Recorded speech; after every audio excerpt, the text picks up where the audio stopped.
What's going on YouTube? It's Dwayne, back again for another video, back again for another reaction. And today's a great day, do you know why? Because it's another day learning about Sweden. 5 things I noticed after living in Sweden for 2 years from Just a Brit Abroad. So yeah guys, without further ado, let's get into this reaction. Hey guys, it's me Greg and welcome back to another video. Today we're talking about cultural differences between Sweden and the UK because lots of you guys have been asking, did I notice anything that was different or a little bit strange or unusual to me when I first came to Sweden? And I thought I've got to cover this in the video. So as you've probably worked out by now, I'm from the UK originally and I moved over to Sweden about a couple of years ago. And when you move to a new country, something that you're bound to notice is some, differences between what you're used to in your own country and the culture in the new country that you're living in. And when I came to Sweden, that was no exception. Although we're close neighbours, there's lots of things that aren't quite the same as what you're used to back home. And today I thought I'd count down some of those differences for you on a video. Before I get started, I should just say as a disclaimer, these are just some early reactions and responses I had when I first came to Sweden. I'm not saying it's good. Yeah, no judgment to him. Obviously, this is probably just his first impressions of a country. He hasn't lived there very long, and well, it's just 2 years. That is long enough. I think 2 years is long enough to kind of get a outline of what a country's like. And it's his comparison, and he's a Brit living there, so this should be interesting. Or it's bad or anything. I'm just giving you a bit of a commentary on things that I saw and what my reaction was to it, and I'd love to hear whether you agree or disagree or whether you had similar experiences down in the comments below. But anyway, let's get into it, shall we? What are the big differences between the UK and the Swedish culture? One of the first things you notice when you come to Sweden is everybody seems to have a summer house. Yet one thing you'll get used to hearing a lot when you come to Sweden is the term sommarstuga, which literally means summer cottage, and everybody's got one, whether they use it So let me know in the comment section below. Do you have a summer's house or sommarstuga? I don't know what he said, but a house that you have in the summer. Let me know in the comment section. That's not something we have in the UK. In the summer to travel out to the country, or in the winter to go skiing in the mountains. Everybody's got a second house. It's just not something we're used to in the UK. Nice. You're back in the UK, if you hear that somebody's got a second home, you begin to think they're pretty posh. Whereas out in Sweden, everybody's got one. To be honest, it's quite a nice idea because it's a really cool way to be able to get out into the countryside and enjoy yourself a little bit more, really make the most of your own surroundings. In the UK, I think we take that for granted too much and we spend all of our time traveling away, trying to get out of the UK, when actually we don't appreciate what's just around the corner. But this brings me to a related point, which was the surprise to me when lots of people tell me that their summer house here is like 20 minutes, 30 minutes drive away. Now that is strange to me. Why would you have a home in the city here and then just outside in the country have a second home? I understand if you want to do it, 3-4 hours away up in the mountains to ski, for example, but why would you do it in the same town or in the same, Is that true? If you have a second house, how far away is it from your main house? And why? Why would you have, is that true? Like, it might not be true, but if it is true, why would you have a house in the city and then just in the countryside? Is it just to get away? That's different from the UK. Municipality area. The second big cultural difference I noticed was the use of language. And I know what you're thinking, come on Greg, of course they speak a different language in Sweden. That's not what I meant. No, in Sweden, cuss words or swear words are used as if they were just, a normal part of the pleasantries in your language. Whether you're sat in a meeting with your work colleagues or going for fika with some friends on a Thursday afternoon, you'll hear terms like fan and huit thrown around like they mean nothing. And okay, maybe in England we're a bit more prude with the way that we use swear words. I know in America it's even worse. People are shocked when they hear you throw these terms around, but you'll just hear them all of the time here. So all I'm saying is might be a sweeping statement. Hearing his voice, he sounds like he's from a middle class background of England, and there's probably less swear words used in the part of England he's from. He's also southern. I'm northern, I'm from the north, and in the north there are much more swear words used in the vernacular and the speech of the people that live in the north of England. So I wonder if that's just because of the part of England he's from.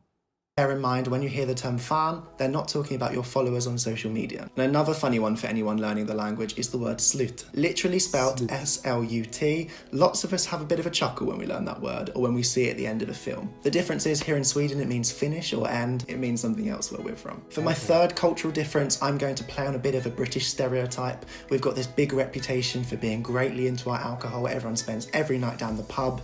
It's not for this video to get into whether that's true or not, but let me tell you, buying alcohol in Sweden is a strategic mission. Yep, in Sweden there is a state institution where you have to go if you want to buy alcohol. Yep, the state has a monopoly on all alcohol sales through this chain that is called Systembolaget. And since the state has the monopoly, it means that they can choose where it's sold, how much it's sold for, what hours the shops are open. We've all been in that situation where you're studying or you're meeting with friends and you're about to go out to the club and you think, you know what, I'd like to get some pre-drinks. You know, just a few drinks to keep you going so it's cheaper when you get to your dance floor. In Sweden, you have to plan ahead. Why? Because Systembolaget shuts at 7 p.m. and at 3 p.m. at the weekends. In fact, on Sundays it's not.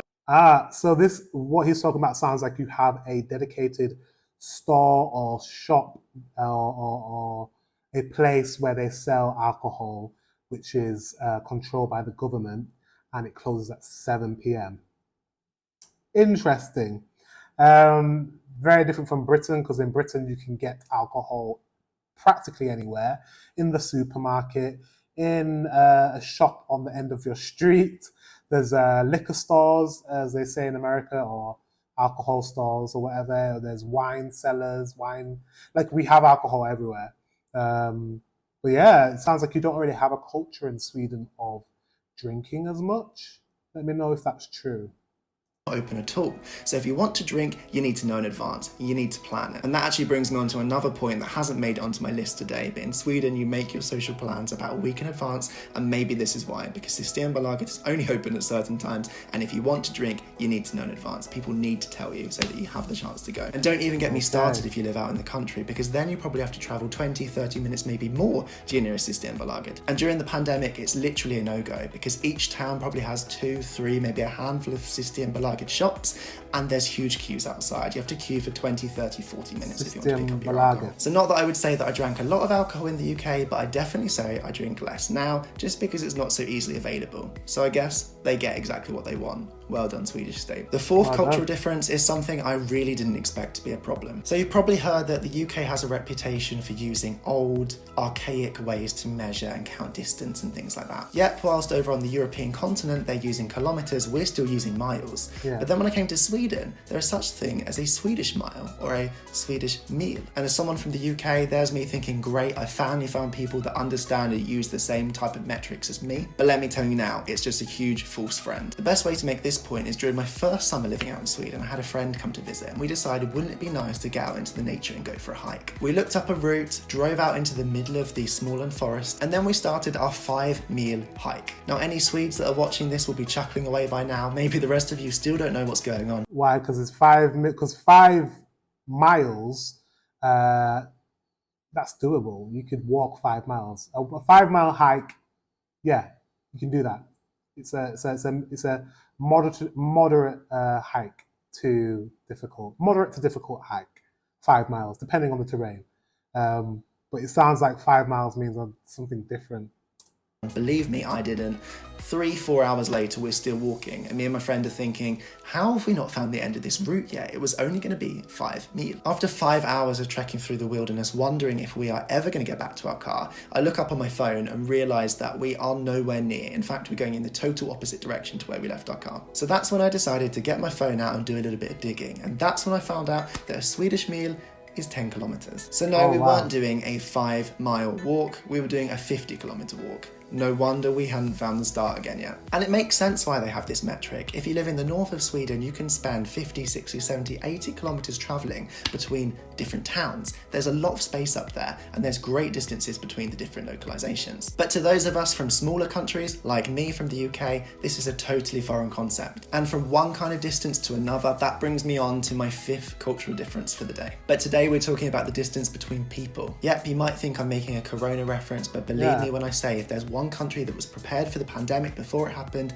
it was Sweden. You've possibly seen loads of memes all over the internet of people at a Swedish bus stop where they're stood as far apart from each other as possible, keeping that distance. And believe me, that wasn't staged for the pandemic, they've been doing this for years. But it's not just at the bus stop that you'll try and keep your distance from other people. Oh no. If, like me, you live in an apartment building, expect not to know who your neighbours are. Now, I gotta level and be honest with you here. To me, is that true? What is that? That's interesting, the distance thing.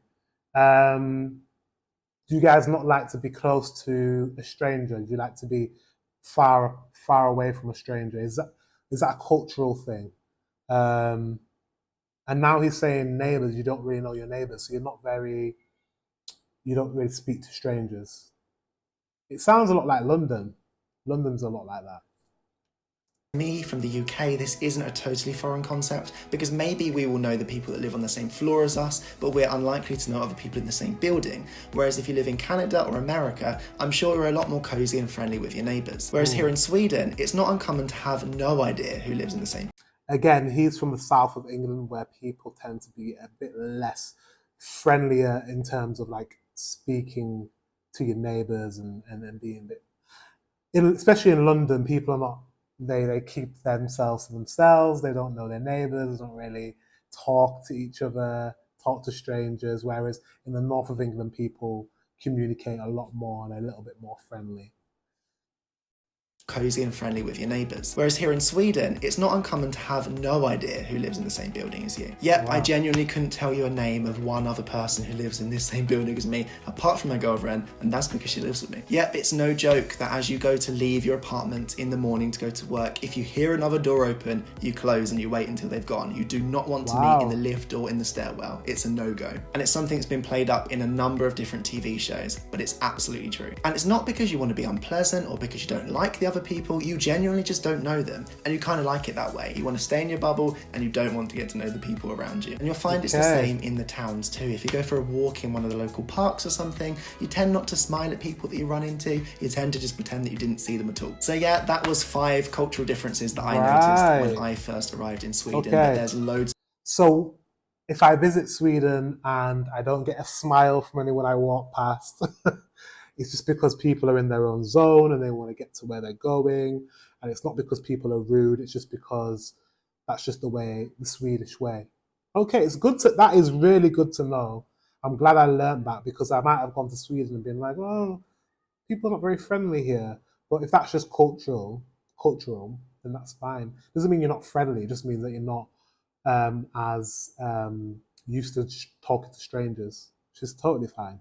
More that I could go through, I just don't have time today. So if you found this interesting or had a bit of a chuckle along the way, let me know in the comments below if you would like to see more videos like this in the future. And of course, if you've moved abroad, either to Sweden or somewhere else, I would love to know what cultural differences you noticed when you first moved to your new country. Anyway, that's all I've got time for today, so make sure you drop me a like, and then if you haven't subscribed yet, I would love if you could do that. Make sure you turn on that notification bell so you get told every time I put out a new video. I tried to get... That was a good video.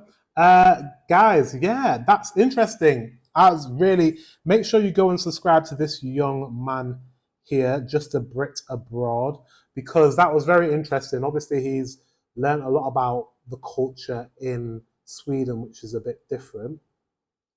The last one really was a golden nugget, so I'm not going to feel like Swedish people are not friendly because they're not smiling at me when I'm walking down the street. So yeah, I've got a better idea of the culture now. But let me know in the comment section if this is true, because this is a British guy's point of view. Let me know if this is actually the way Swedish people are. Guys, thank you very much for watching. Until the next one, I will see you guys later.